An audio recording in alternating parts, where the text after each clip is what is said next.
So until they have the vaccine and the vax-tat or whatever it's going to be that couples with that, I think, this was too big and too successful a psyop for them to let it go without their main goal being achieved. You're listening to the Corbett Report. Welcome, friends. James Corbett here, CorbettReport.com, in a conversation that's being recorded on the 28th of April, 2020. And last weekend in the newsletter, I was writing about pandemic predictions, 4 predictions for what is coming in this coronavirus crisis. And prediction number 1 related to the second wave, which will be blamed on protesters, in which I wrote about how there is a second wave of COVID-19 coming in the next few months. Not necessarily because some new wave of disease is going to sweep through the population, but because of the statistical chicanery that is going on, they will be able to create the impression, at any rate, of a second wave of disease. And in doing so, you know who's going to be blamed for that? It's going to be those damn freedom protesters. This is something that I've been seeing and thinking about since these anti-lockdown protests started developing, and the only other people I heard discussing this are our guests today, so I wanted to bring them on to discuss this scenario and how it plays out from here. I hope you're familiar with them already, if only because they have interviewed me, and I did post the audio of that on my website. But if not, this is a good chance to acquaint yourselves with them. Today we're talking to Monica Perez and Brad Binkley of The Propaganda Report, which is at thepropreport.com. They have a regular Drive Time News Blast podcast, as well as some other audio features that they do. And I will let them describe their work themselves, but first, Monica, Brad, thank you for coming on the program. Monica, why don't you start by just telling us a little bit about yourself in the program?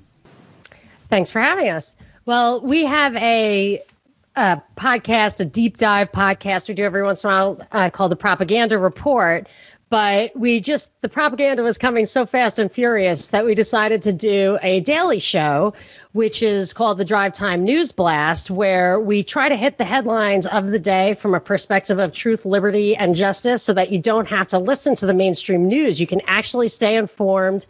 And we kind of got inspired because we had a terrestrial radio show. It was the Monica Perez show, and Brad was my producer and my sidekick. And when I started talking about Event 201 on February 8th, so I had that show for 8.5 years in Atlanta, but it is in the backyard of the CDC, and I kind of took them on directly because I really I'd never been restricted in what I had to say. And by the end of that month, which I had dedicated basically exclusively to playing clips from Event 201, which seemed to be predicting the future in real time, I just, without any explanation, got taken off the air. But that's okay, because the podcast, we have so much more freedom and more time to get into all of these stories that we can hit these kind of important issues right away. And people do come back and say, hey, we heard it there first. So I think it's worthwhile.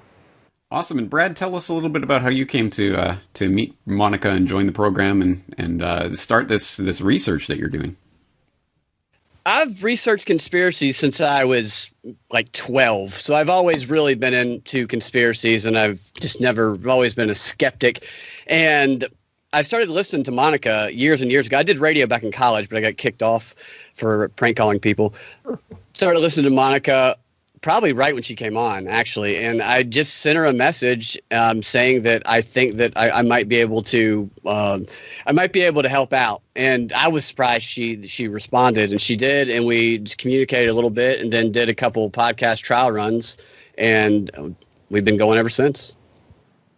Okay, awesome. Well, let's get into the meat and potatoes of today's conversation. As I said, the second wave is baked into the cake. We have been hearing about this from every source, Bill Gates and others, talking about that it's going to happen. We're going to release, and people will try to go back to normal, and a second wave will come. This is already baked into the narrative. And as I say, there are many ways that this could happen.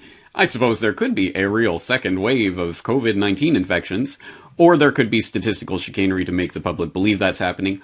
Or another possibility, as I've talked about in that 2 doctors viral video that everyone's passing around these days, if you spend a month or 2 in lockdown, your immune system gets deprived and underworked, and when you are released, you better believe you're probably going to get sick again pretty quickly. So there's a lot of different ways that a second wave can happen, but regardless, we know that they're going to blame it on those damn freedom protesters who want to open Fuddruckers, as Patton Oswalt recently tweeted. That's what it's about. You guys, you stupid simpletons, you care about opening Fuddruckers. So, Bradley, I think Brad, sorry, I think I heard you discuss this on the prop report first, talking about the second wave. Tell us a little bit about this narrative and where you see it going from here. I saw the second wave narrative right from the beginning of this because they were comparing it lightly to the Spanish flu and how the second wave was the most deadly because they did not follow the enforcement of the first wave. So therefore, we must lock down. We must do what they're telling us before. And absolutely, there's going to be a second wave because they have to reinforce these patterns they're putting in. They have to justify all the measures that they've implemented, the big mass surveillance and everything. And the liberty lovers, the people, as they would put it, the gun-toting Trump conspiracy theorists, are an easy scapegoat. I almost think that maybe some of those protests are being provocateured by people going in there and, I guess, bird dogging, as they put it, to intentionally make it look like the people that are protesting are crazy, intentionally make it look like they're anti-doctor, anti-medical worker. Absolutely, it's coming. They have to reinforce the pattern, and it's going to be blamed on the state of Georgia, for one, and protesters for two. The state of Georgia. Interesting. Monica, do you have any other perspective to add to that? I agree with all of that. I also found that as I was looking at the Event 201 rollout, they did say that at 6 months, people would think that this was kind of the worst was behind us. And then there would be a flashpoint. And then it would be another, a total of 18 months, so another year. And as I see these protesters come out, like from the very beginning, my initial thought was, let's organize a 4th of July march on DC and challenge them to repeal all the unconstitutional, I would say, laws that the Congress passed while the Constitution was suspended. And let's just do it in an orderly fashion. You're not going to get a real quorum going if you jump the gun. People aren't going to show up. And the problem is really the federal government. You can deal with your local situation later. So in an orderly fashion, there would have been some hope. And I actually put out some feelers to people who do this kind of, organizations. And I heard nothing. I was like, I'll take any date you want, but let's just when this thing is over. But now I think I agree that what they have is these little spotty protests, which a lot of people won't go to, where one of the articles I saw was a video from the Now This News, which is the son of the guy who founded HuffPost, and it said that they compiled this survey of all the protests and found that most of the protests featured religious right activists, anti-vaccination conspiracy theorists, and open carry gun activists. And I think that's all you really need to know. Exactly right. No, we can definitely see how this is being framed and being pushed along, astroturfed by various Republican organizations that are trying to take this over and make it into a bipartisan political issue. As always spinning it off into the left-right divide. So, that puts us in an interesting quandary. And I'll add this to this narrative as well. I don't think it'll just be a second wave. They've already talked about third and fourth. This is going to be a continuing process. And people can look back to that MIT Technology Review article about we're not going back to normal or whatever they titled that. Absolutely. Where they showed it's going to be, we'll release people and then it'll start spreading again. So we'll have to lock down again. And then we'll let go of the restrictions and then it'll start spreading again. And they showed this was going to happen in waves until we get the vaccine. And that, of course, is the narrative that's being embedded. We will not have any semblance of normality fundamentally until the vaccine. And the vaccine is the savior. So I think they're setting us up in a sense for psychological conditioning. You can have a little bit of freedom, but then go back, and then a little bit of freedom, and then go back. And it's like training the pigeon how to spin in circles, or, that Pavlovian kind of behavioral conditioning they're doing here. I think that's how there has to be a second wave at least, because the main goals that they are trying to accomplish, like for me, I think they might have pulled the trigger a little bit too fast, because I think they kind of were on the precipice of a financial collapse. So they had to make that happen. I wondered how they would kick the can till the election, and then they didn't. So I almost wonder if the timing was kind of dictated by that. And if maybe they would have wanted to have been further along with a vaccine, but they did not accomplish their vaccine goals or their ID goals. So until they have the vaccine and the vax-tat or whatever it's going to be that couples with that, I think, this was too big and too successful a psyop for them to let it go without their main goal being achieved. Brad, anything to add to that? Absolutely. I think there's going to be a third wave as well. One starts the new pattern. Two establishes it as a pattern. Three reinforces that pattern. And they're not going to put these things in place without using them for the long run. This is the prototypical example of the engineering of consent, as Bernays would put it. You want to implement something that the public would otherwise reject outright. So you have to create circumstances that makes the public demand it, beg for it. And that's what we're seeing right now. If there's still not a second wave or a third wave, then people go, wait a minute, why are you still following me around and following my friends around? I thought this was for the flu. So they have to have a third, I think. And your point, Brad, always was that they couldn't really get you to accept this as the new normal until you've really unlearned the old behavior. Yeah. And I'm beginning to notice that feeling, like all of a sudden I'm nervous about going back.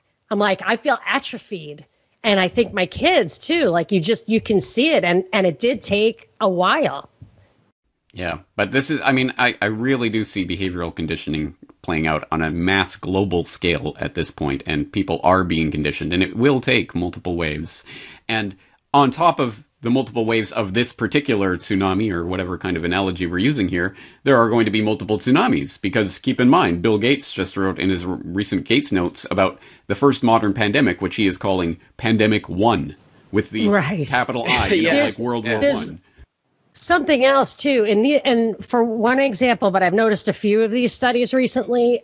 I'm sure you've seen it by now. The Rockefeller Foundation, they had 4 scenarios. One was lockstep, which really didn't make any sense as the title of the pandemic exercise, but that's what it was, and we certainly are in lockstep. But they do all the different scenarios, and in some of the scenarios, they have multiple catastrophes.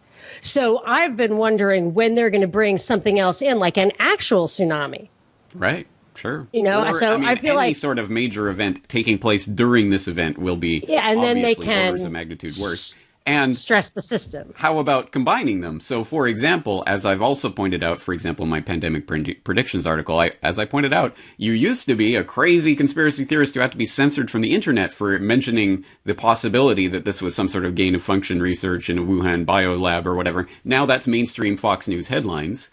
Why? Because they are setting us up for the China-U.S. conflict that they want to in existence. And I think they want to egg on, they're setting up the big dialectic. So they want to egg on the protesters. They want to make sure there's a Republican-Democrat divide. Don't forget it's an election year. So they have to bring this to a full head. And by then saying, oh, the numbers are squirrely, some experts disagree, these guys knew all along, stuff that you were saying from the beginning, and I was saying too, the numbers were clearly squirrely before they actually did any of this stuff.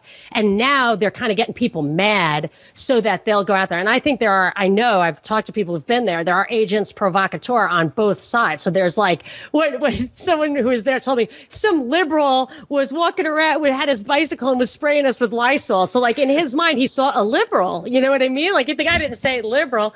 And then there are nurses who are also like maybe real, maybe not, who were really trying to start fights. And then there are people on the side of the protesters getting up saying this is about God and only about God. And, and of course, then you've always got the neo-Nazis and the gun toters and stuff like that. But yeah, absolutely. I think we're definitely going to see more of the China narrative as the enemy has been coming out more and more. I think we're going to see that connected to Russia. I think we already have a little bit, and maybe even Iran as well. I think they're kind of establishing a new axis of evil in the public mind anyway. And that has the dialectical element too. The Republicans are against China and the Democrats are against Russia. Yeah, but they can reunite on killing everyone, huh? There you go. Yeah. Or have internal conflict, have that left-right divide during the election year around who do we really need to have the next cold or hot war against. Yeah. Although, actually, I saw a Biden political ad that was attacking Trump for not being hard enough on China. So On China? Yeah. So, because they do that with Russia. yeah, so that is the new. So I think now that is going to be the new push. Trump's It's gonna the be labor China's guy. gonna be- I guess it's time for the Republicans to be Yeah. the welfare guys, and